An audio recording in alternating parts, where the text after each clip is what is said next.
good with y'all, man? You already know who it is, J.Lou, and I'm back with another lyric breakdown. The lyric breakdown I'm doing today is from my new song, Gentleman's Wage. So with that being said, we're gonna jump into this first verse and get it moving. Never was the type to give the runaround. Only fuck with women who show they ass when the sun is down. Used to run the field like fourth and whatever, when the gunners had to run us down. I never really been the type of dude to play with women's mind. You know, whatever I said, whatever I did, I meant it. I didn't really even have time to do it like that, or nor did I care to do it like that, because I have a different type of respect as far as the type of women I was dealing with. I ain't really deal with the ones that was out there in the streets moving around, or the club bodies and stuff like that. I really dealt with the low-key chicks, the ones you really had to connect with and converse with to try to get them to that spot where it's like, okay, now I see this side of you.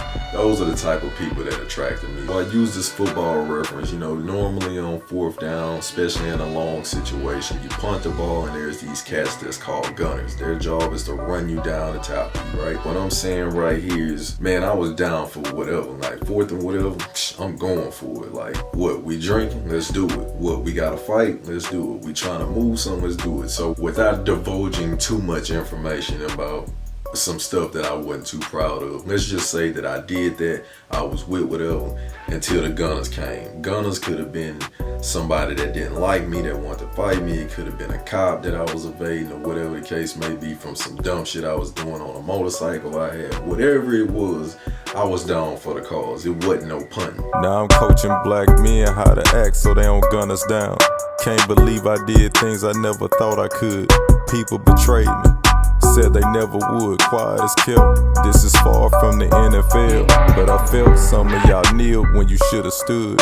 Being older, more mature, wiser, now my goal is to teach my young black men not to get gunned down. So this was a play on words for us gunners from the previous section. Now I'm talking about gunners down, because we all know right now everything that's going on, and actually it's been going on a long time. It's just more prevalent now because of social media. But I'm really out here trying to grow young black men with my lyrical content, or anybody that I meet in the streets, whether we having a short dialogue, to try to show them a better way to start living and not putting themselves in bad positions to where they could get gunned down, whether it's by cops or by their own people. Let's just move better. Let's just do things better. It's a lot of things that I thought, man, I never even thought that I would do. I never thought that I'd be putting out as many songs. I never thought I'd be in LA, in a sense. I'm not saying that like I didn't have big goals, but coming from the background that I came from, it was a lot of, not self-doubt, but it was a lot of people around me that said, you good, but you this, but it was a lot of that going on to where you had to build up this confidence that you could actually get this done. When it really happened, it's like,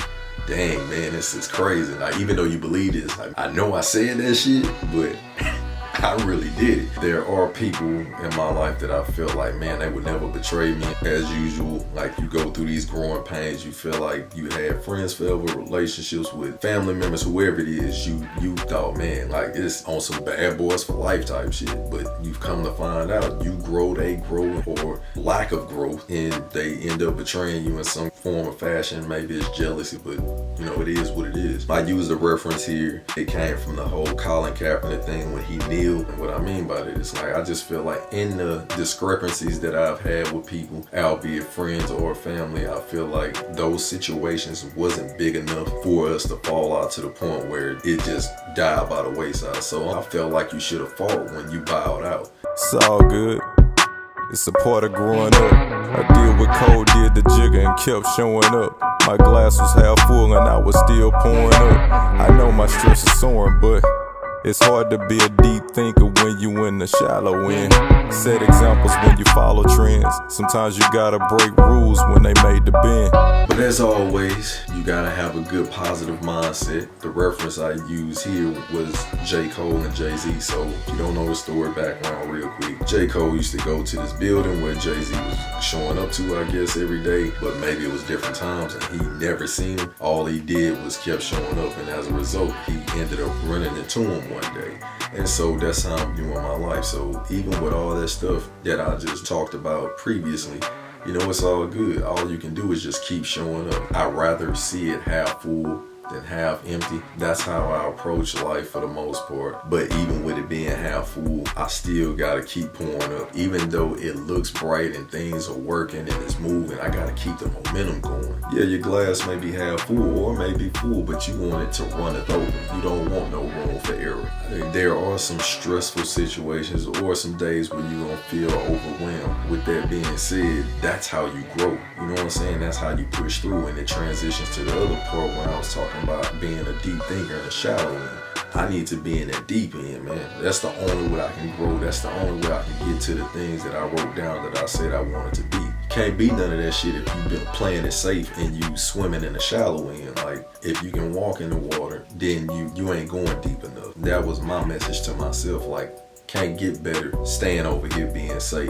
You gotta go out here and step out on faith, man. You have to be willing to be the first one to do some things, you know what I'm saying? That's the only way you can set a trend. Don't be the person that's following the trends, be the trendsetter. Some of these rules, these man-made rules that's created, you gotta learn how to break those. Some of those you don't wanna bend, you wanna break them because those are man-made rules by the masses. Who's to say that your way is not better? That's the end of the first verse. I'm gonna jump into this chorus. You wanna be great, check. You wanna have a queen, check. And everything in between, for sure. But there's a small price to pay. Let's just call it a gentleman's wage. Everybody want to be a king, right? Everybody want to have a queen. Whatever your definition of all this stuff is, you have to know that there's a price that you have to pay in order for you to get these things. It ain't just gonna come because you said, oh, I want to be it. You will have to put some work in order to get those things. And depending on what it is determines how hard you have to work. So you want to be a king, you want to have that queen and everything in between. Shit, you better put on your worker boots and get to work. We're gonna jump into this second verse.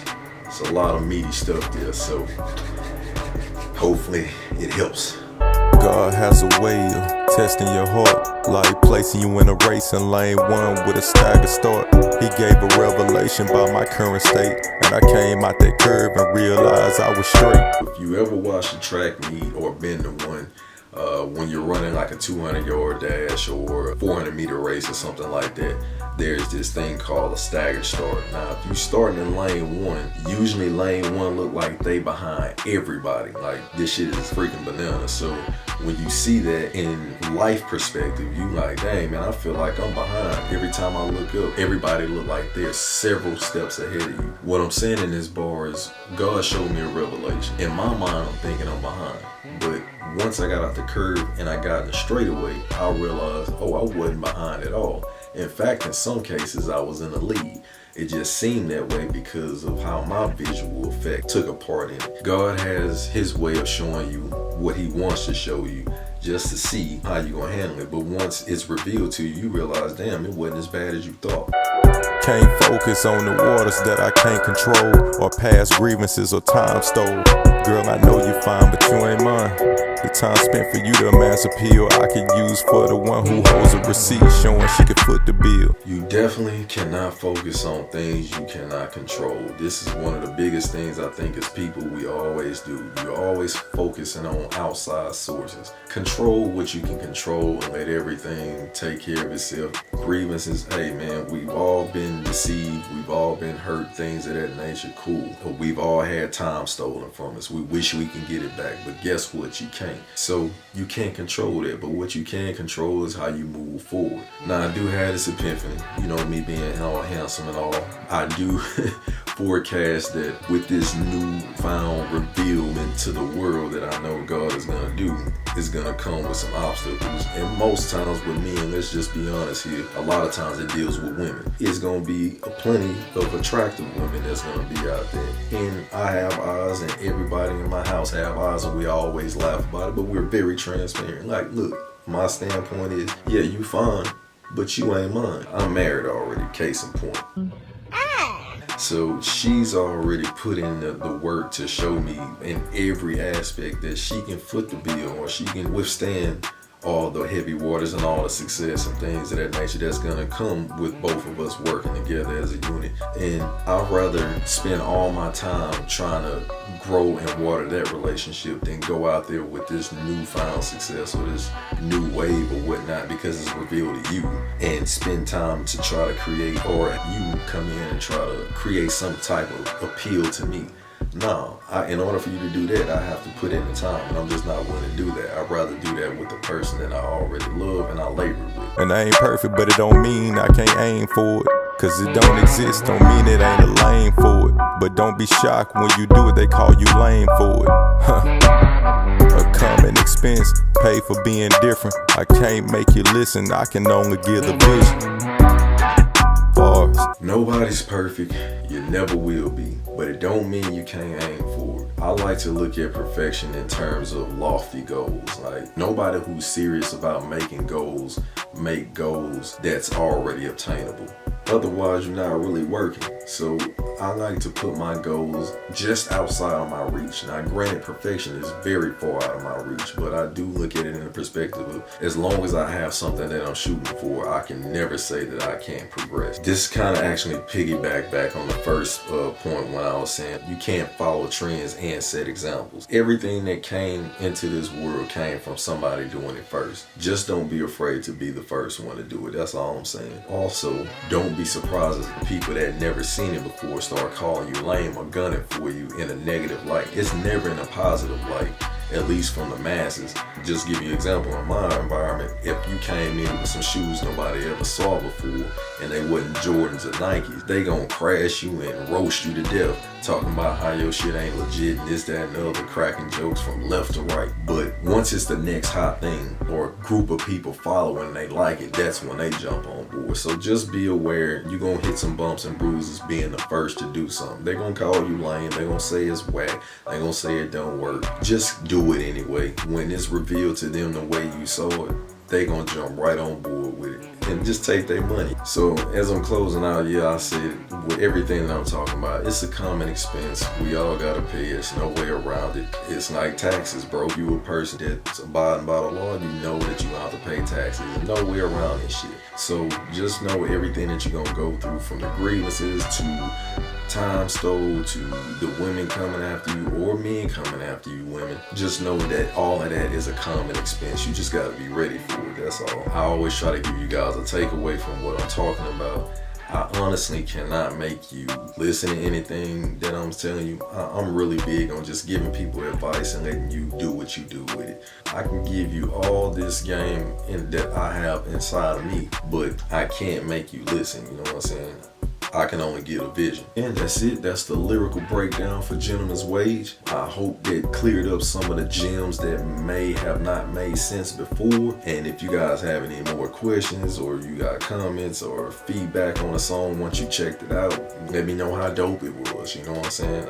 I'm always open to open dialogue. Until another heater comes you guys' way, this has been Loucid Lounge, your boy J.Lou with another lyric breakdown.